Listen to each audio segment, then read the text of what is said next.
Au cœur d'une ville sombre, au centre d'un combat millénaire, une guerre secrète fait rage entre les anges et les démons pour le salut des âmes humaines. Dans l'ombre, un ange se dresse contre l'influence démoniaque. Bienvenue dans l'univers du Night Stalker.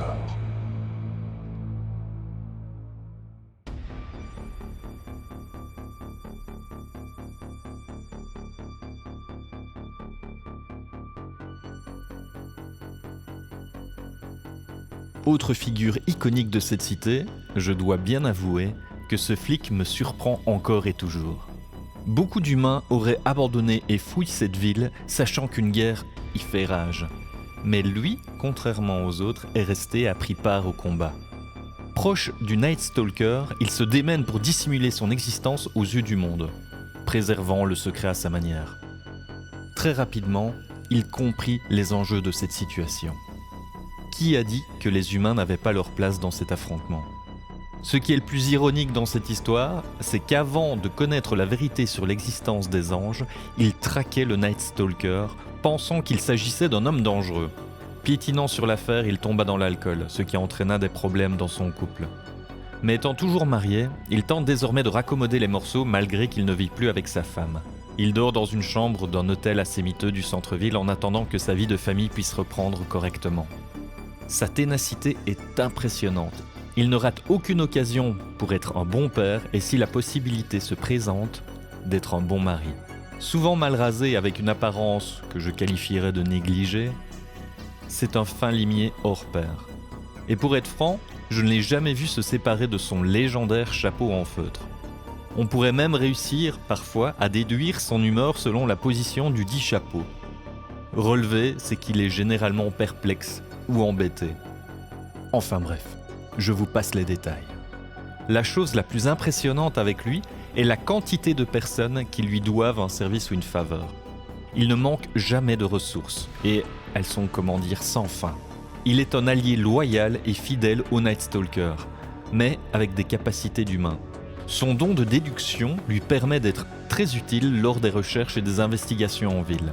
De plus, avec son insigne de police, il peut œuvrer sans aucun problème. C'est un détail non négligeable.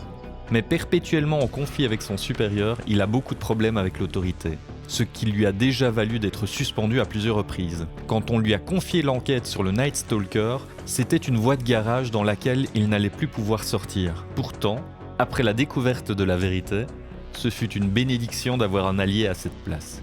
Je dois avouer que quand sa réalité s'est brisée, il ne l'a pas bien vécu. Enfin, comment pourrait-on bien le vivre ?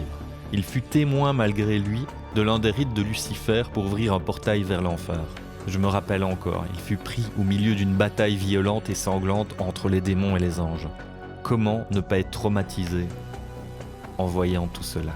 Je me souviens que Georges fut envoyé pour l'aider, sans quoi il allait sûrement se tirer une balle dans la tête. Mais avec le bon guide, il a réussi à trouver sa place au sein de cette guerre. Profitant d'un don d'adaptation incroyable, il réussit à garder son humour cynique en toutes circonstances et il a une foi inébranlable dans l'ange protecteur de la ville. Bien que sa relation avec Cromwell soit assez houleuse, elle n'est pas pour autant catastrophique et en cas d'absolue nécessité, il n'abandonnera jamais le démon.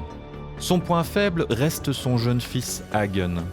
Souffrant de ne plus le voir tous les jours ou quand il le désire, le sergent prend toujours une pause dans la journée pour lui téléphoner et avoir une courte conversation avec son enfant.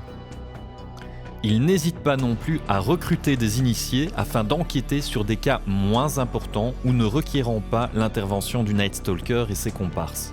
Son poste au sein de la police lui permet ainsi de relever les dossiers en lien avec le surnaturel et de pouvoir arranger les conclusions à sa manière.